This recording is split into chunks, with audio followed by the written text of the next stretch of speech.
जयपुर में night club में हंगामा, विवाहित दंपत्ति के साथ मारपीट, बाउंसर्स ने तोड़ दिए शख्स के पैर। बाउंसर्स का काम सुरक्षा या फिर गुंडागर्दी। जयपुर में नाइट क्लब की काली करतूत सामने आई है। अल्फा क्लब में एक विवाहित महिला के साथ अश्लील हरकत और छेड़छाड़ का मामला सामने आया है। विरोध करने पर क्लब में मौजूद बाउंसर्स और स्टाफ ने महिला के पति के पैर तोड़ दिए और उसके पैर में गंभीर चोट आई है। पुलिस ने मामला दर्ज कर लिया है, लेकिन इस घटना ने कई और खामियां उजागर की हैं और कई गंभीर सवाल उठाया है।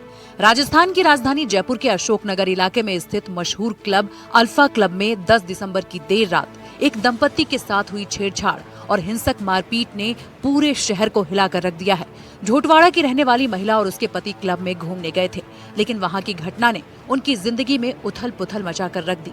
पुलिस के मुताबिक ये मामला महिलाओं की सुरक्षा पर बड़ा सवाल खड़ा करता है, जहां क्लब के मैनेजर, कैशियर और बाउंसर्स स्टाफ ने कानून को ताक पर रख दिया।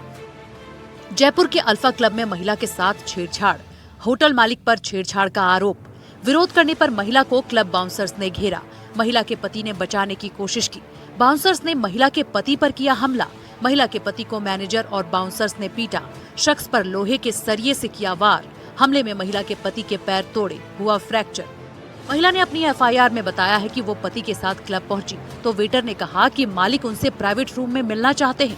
महिला ने साफ इनकार कर दिया। फिर क्लब बाउंसर्स और स्टाफ ने उन्हें घेर लिया। आरोप है कि उन्होंने महिला के साथ अश्लील हरकतें करने की कोशिश की और छेड़छाड़ की। शोर मचाने पर पति बचाने आए, लेकिन विरोध करने पर आरोपियों ने उन पर हमला बोल दिया। जब एनडीटीवी संवाददाता क्लब पहुंचे और क्लब से पूरा घटनाक्रम जानना चाहा, तो उन्होंने हमारे रिपोर्टर को देखकर अंदर से ही ताला बंद कर लिया।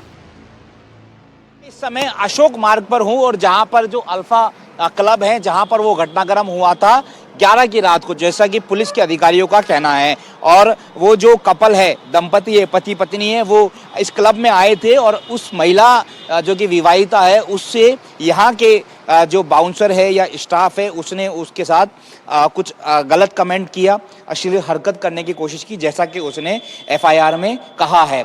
बेसमेंट के अंदर ये मौजूद है। मॉल के अंदर घुसेंगे तो उसके बाद बेसमेंट से होते हुए ये जो रास्ता है वो जाता है। और अभी फिलहाल यहाँ पर क्लब जो है अभी चालू नहीं हुआ है, क्योंकि नाइट क्लब है। अमूमन जो है ये शाम को 6 बजे 7 बजे बाद ही ये लोग एक्टिवेट होते हैं, लेकिन फिर भी क्लब का पक्ष जानना भी बेहद ज़रूरी होता है। तो यहाँ पर भी हम आए हैं और यहाँ पर मौजूद कुछ लोगों से बातचीत करने की कोशिश करेंगे। मैं आया था लेकिन मुझे कोऑपरेट नहीं किया और ये गेट बंद है। कोई है भैया? कोई है? तो ये गेट जो है वो फिलहाल इन्होंने अंदर से बंद किया हुआ है, जबकि मैं इनका पक्ष जानने की कोशिश कर रहा हूँ, लेकिन मुझे कोई जवाब आया नहीं। और हमको देख के हमारे कैमरे को देख के इन्होंने अपना जो गेट है वो बंद कर दिया है। बहरहाल अशोकनगर थाना पुलिस ने इस पूरे मामले में जो बाउंसर्स है उनको 151 शांति भंग के आरोप में गिरफ्तार कर लिया था। महिला के पति ने क्लब स्टाफ के व्यवहार का विरोध किया तो मैनेजर, बाउंसर्स ने मिलकर सरियों से पीटना शुरू कर दिया। इस हमले में महिला के पति का पैर 2 जगह से टूट गया है और उन्हें गंभीर चोटें आई हैं। हमलावरों ने दंपत्ति की कार में भी तोड़फोड़ की। घटना के बाद पुलिस कंट्रोल रूम को सूचना दी गई और घायल शख्स को तुरंत एसएमएस अस्पताल के ट्रॉमा सेंटर में भर्ती करवाया गया, जहां पर उसका इलाज चल रहा है। डॉक्टरों ने पैर में 2 फ्रैक्चर की पुष्टि की है, जो इस हमले की क्रूरता को दर्शाता है। अशोकनगर थाने में महिला की शिकायत पर भरत, दीपक और बाउंसर्स के खिलाफ छेड़छाड़, मारपीट और संपत्ति नुकसान का मुकदमा दर्ज कराया है। 11 तारीख को नाइट को कोई रात को वहाँ पर जो झगड़ा हुआ और उसमें हमारे पास 12 तारीख को में एक महिला द्वारा रिपोर्ट पेश की गई कि मैं वहाँ अल्फा क्लब में गई थी, मैं और मेरे पति, और वहाँ मौजूद लोगों ने हमारे साथ जो एक तरफ बुलाने का या कमेंट करने के या हमारे साथ छेड़छाड़ का हरकत करने का प्रयास किया। उसके बाद वहाँ के मौजूद जो हैं उन लोगों ने हमारे पति के साथ मारपीट की और जो इंजर्ड होकर के हॉस्पिटल में है।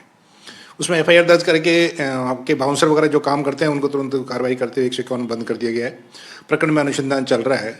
अभी एज पर मैंडेटरी रूल महिला के कोर्ट में बयान हो जाने के बाद और पूरी तफ्तीश हो जाने से जैसी स्थिति क्लियर होगी नियमानुसार कार्रवाई की जाएगी। पुलिस ने क्लब की सीसीटीवी फुटेज भी जब्त किए हैं और आरोपियों की कॉल डिटेल्स, लोकेशन निकाली जा रही है। पुलिस ने बाउंसर्स को शांति भंग करने के मामले में गिरफ्तार किया है। तो वहीं पर पुलिस का कहना है कि मुकदमे में जांच जारी है और जल्द ही आरोपियों को गिरफ्तार किया जाएगा। उधर अपने बचाव में क्लब के मालिक भरत का कहना है कि वो पिछले 7 दिन से क्लब गए ही नहीं, उनका ऑपरेशन हुआ है। उधर पुलिस को एक सीसीटीवी फुटेज भी मिला है जिसमें दंपति क्लब में मौजूद अन्य लोगों से झगड़ रहे हैं। पुलिस की जांच का एंगल इस तरफ भी घूम रहा है कि कहीं जानबूझकर दंपति किसी से लड़ाई तो नहीं कर रहे थे। सवाल है कि जिन बाउंसर्स पर सुरक्षा की जिम्मेदारी होती है वो अब आम लोगों के ही दुश्मन बनते जा रहे हैं। ये बाउंसर्स हल्के से विवाद से भी नाराज हो जाते हैं और मारपीट पर उतारू हो जाते हैं। जिन्हें लोगों की सुरक्षा करनी चाहिए वो गुंडागर्दी करने लगते हैं और ऐसी वैसी गुंडागर्दी नहीं बल्कि जानलेवा मारपीट करते हैं। इस घटना में भी पीड़ित का पैर तोड़ दिया और दूसरे राज्यों की बात करें तो कई बार बाउंसर्स की मारपीट में शख्स की मौत तक हो जाती है। पुलिस का कहना है कि एफआईआर दर्ज हो चुकी है और नियमित जो रूटीन प्रक्रिया है, जो पीड़िता है उसके बयान लेने हैं और उसके बाद अगर मुकदमे में भी कार्रवाई होगी, दोहरी कार्रवाई होगी, यानी कि एक तो शांति भंग में पकड़ लिया और दूसरा मुकदमे में अलग कार्रवाई होगी, अलग गिरफ्तारी होगी। इसके साथ ही महिला ने जो गंभीर आरोप लगाए कि उसको कुछ गलत कमेंट किया, अश्लील इशारे किए, उस विषय पर भी जांच जो है वो की जा रही है। पुलिस का ऐसा कहना है, पुलिस को फुटेज भी मिला है, उसमें ये बताया जा रहा है कि पहले उस महिला का यहाँ पर क्लब में मौजूद ही किसी अन्य महिला से विवाद हुआ, झगड़ा हुआ, फिर वो दोनों आपस में झगड़ने लगे। क्लब के बाहर जाकर वहां पर बाउंसर्स आए, उन्होंने उनको छुड़ाने की कोशिश की तो वो जो महिला और उसका जो हस्बैंड है वो बाउंसर से ही भिड़ने लगे, जिसके बाद बाउंसर ने उन पर हमला किया है। बहरहाल दोनों विषय पर जो है, दोनों एंगल पर जांच की जा रही है। पहला, महिला ने जो आरोप लगाए अश्लील कमेंट और अश्लील इशारों को लेकर, छेड़छाड़ को लेकर उस पर, और दूसरा किसी अन्य लोगों से उनसे मारपीट हुई, फिर बाउंसर भिड़े, इस पे भी जांच की जा रही है। पुलिस का कहना है कि जल्द मामले का पटाक्षेप किया जाएगा। सहयोगी निर्मल के साथ दीपक चावला, एनडीटीवी जयपुर।